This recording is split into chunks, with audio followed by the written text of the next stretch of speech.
Iran का एक driver जो कहता है मैं ट्रक चलाता था, पहले ज़माने में मशहद में बर्फबारी बहुत शदीद होती थी। कह रहे मशहद से ट्रक चला के मैं तेहरान की तरफ जाना चाहता था, तो शदीद रास्ते में बर्फबारी हुई। इतनी बर्फबारी के जो गाड़ी के वाइपर थे वो भी काम करना तकरीबन छोड़ गए।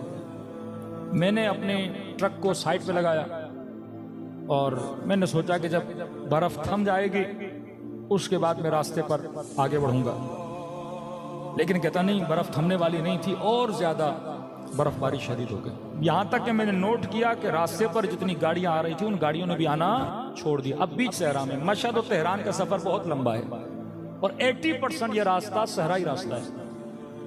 कहते मैंने कहा कोई बात नहीं, अभी भी कॉन्फिडेंस था कि कुछ भी नहीं होगा, बर्फबारी थम जाएगी। मैंने गाड़ी को बंद नहीं किया, कहीं ऐसा ना हो कि इंजन ठंडा पड़ जाए फिर इंजन स्टार्ट ना हो। लेकिन चंद मिनट के बाद मैंने देखा कि इंजन ने आवाजें करना शुरू कर दी, जैसे इंजन भारी हो गया है।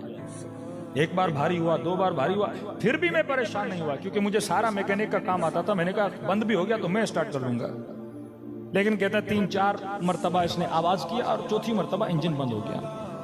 कह रहा अब परेशानी शुरू हो गई, खौफ शुरू हो गया कि क्या होगा मेरा। मैं जल्दी से उतरा, पाना उठाया और जहां जहां तक हो सकता था मैंने इंजन को देखा। इंजन भी सही सालिम था, हर चीज मैंने चेक की। गाड़ी को स्टार्ट करना चाहा, गाड़ी स्टार्ट नहीं हुई।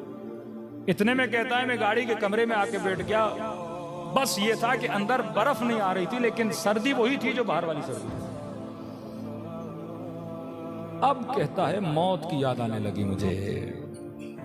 मैंने कहा ड्राइवर अब तो तू मर गया, इतनी सर्दी, सामने से कोई गाड़ी नहीं, इंजन भी बंद हो गया। और आहिस्ता आहिस्ता मैंने महसूस किया कि मुझ पर गुनूद की तारी हो रही है। मैं समझ रहा था कि ये गुनूदगी नींद की नहीं है, अगर आंख लगी तो यहां मैं मर जाऊंगा। कहा ना कहीं अपनी नस्लों के जहनों में इमामत के नजरिए को मजबूत करोगे तो ये बच जाएंगे।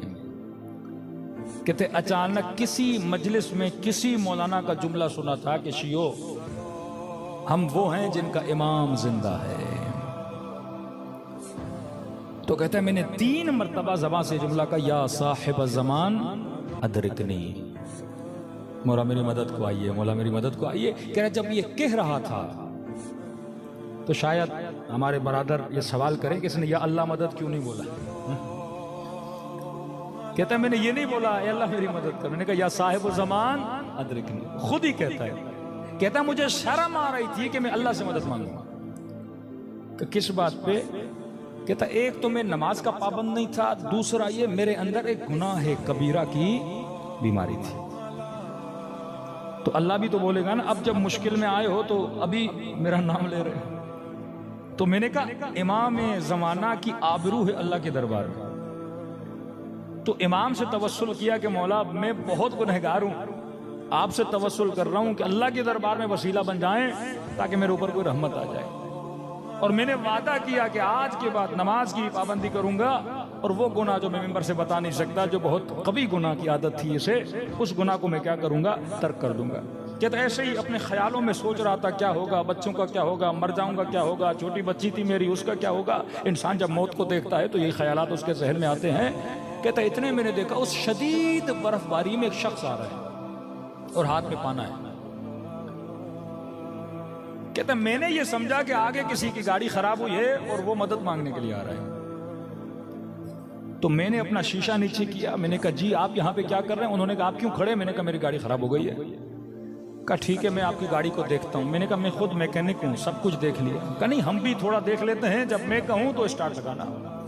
कहते हैं वल्लाह मैंने नोट किया कि जब उसने इंजन के ऊपर सिर्फ उसने अपने हाथ रखे, यहां तक कि उसने कोई पाना वाना भी नहीं लगाया, नहीं, सिर्फ उसने हाथ रखे और मुझे कहा कि क्या करो, स्टार्ट करो। कहते यहां मैंने स्टार्ट किया, मेरी गाड़ी क्या हो गई, स्टार्ट हो गई। वो पलट के वापस आए, लेकिन मैंने कहा कि देखिए ये गाड़ी पहले भी स्टार्ट थी, बंद हो गई, इसके स्टार्ट होने का फायदा क्या? ये फिर 10 किलोमीटर आगे जाऊंगा फिर बंद हो जाएगी। उन्होंने कहा नहीं अब बंद नहीं होगी, ये तुझे अपने मकसद तक पहुंचा कर रहेगी ये गाड़ी। मैंने कहा आपको कैसे यकीन था? मैं कह रहा हूं ना अब ये तुम्हारी गाड़ी बंद नहीं होगी, मकसद के जरिए। तो मैंने कहा कि बुजुर्गवार आप इतनी सर्दी में खड़े हैं, आइए मेरी गाड़ी में बैठिए, मैं आपको आपकी गाड़ी तक पहुंचाऊं। कहा नहीं, कोई जरूरत नहीं है। कहा आपकी गाड़ी खराब है, जरा उसको टचिंग करके यहां से ले जाते हैं। कहा उसकी भी जरूरत नहीं। कहा मैं आपकी कोई खिदमत कर सकता हूं। कहा हमें किसी खिदमत की जरूरत नहीं। कहा उस वक्त मेरे जेब में पैसे बहुत थे ड्राइवर साहब। मैंने कहा आपको जितने पैसे चाहिए जो मेरे जेब में मैं आपको दूंगा। मैं बगैर शुक्रिया कि आपको कैसे जाने दूं, आपने मेरी जान बचाई। इतनी सर्दी में अगर कोई ना होता मैं मर जाता। कहा नहीं, हमें पैसों की भी जरूरत नहीं है, अपने पैसे अपने पास रखो। मैंने कहा कुछ तो करूं मैं आपके लिए, बताइए मैं क्या कर सकता हूं आपके लिए, आपने जान बचाई है मेरी। कहा कुछ नहीं, बस जो 2 वादे किए हैं ना मुझसे, उन वादों पे अमल करो। हाँ? कहा बस ये कहना था, वो मेरी आंखों से ओझल हो गए। ये ड्राइवर कहता है मैं गाड़ी से उतरा, कभी इधर दौड़ूं, कभी उधर दौड़ूं, कभी गाड़ी के पीछे जाऊं, लेकिन मुझे नजर नहीं आते। कहते हैं गाड़ी स्टार्ट की, वहां से लेकर घर तक मेरे आंसू नहीं रुके कि मैं कितना बदबख्त था। मेरा इमाम जमाना खड़ा था, लेकिन मैंने अपने इमाम जमाना को पहचाना नहीं। कहता देर रात को घर पहुंचा, अपने बच्चों को सुफरे पे बिठाया, बीवी को सुफरे पे बिठाया, और मैंने कहा है मेरी ज़ौजा, ऐ मेरे बच्चों, आज के बाद जिंदगी गुजारने का तरीका मैं बदलने वाला हूं। आज के बाद नमाज वक्त पे पढ़ेंगे। ज़ौजा को कहा देख आज के बाद अपने हिजाब में सुस्ती न करना। बच्चों को समझाया कि बच्चों ये करना। कब मेरी बीवी इतनी खुश हुई, कहने लगी कि मैं तो कब से चाहती थी तू दीनदार बने, लेकिन तू दीनदार नहीं बनता था। लेकिन ये बता तेरे अंदर तब्दीली कैसे आई। इसने वाकया सुनाया कि इमाम ज़माना मुझे नजर आए थे, मौला ने मेरी जान को बचाया। कहता है जब ड्राइवरों के बीच में गया, या अजान का वक्त हुआ, सारे ड्राइवर चले गए खाना खाने। मुझे कहा तू भी चल खाना खा। मैंने कहा नहीं, पहले मैं नमाज पढ़ूंगा, बाद में खाना खाऊंगा। ताज्जुब करने लगे, आज तू बड़ा मुत्तकी बन रहा है, आज तू बड़ा परहेजगार बन रहा है। ताने देने लगे इतने दिन तू क्या करता था, आज कैसे बन गया। कि ये मेरा कमाल नहीं है, ये फर्जंद ज़हरा का कमाल है। तो कभी कभी इस तरह से जिनके अकीदे बात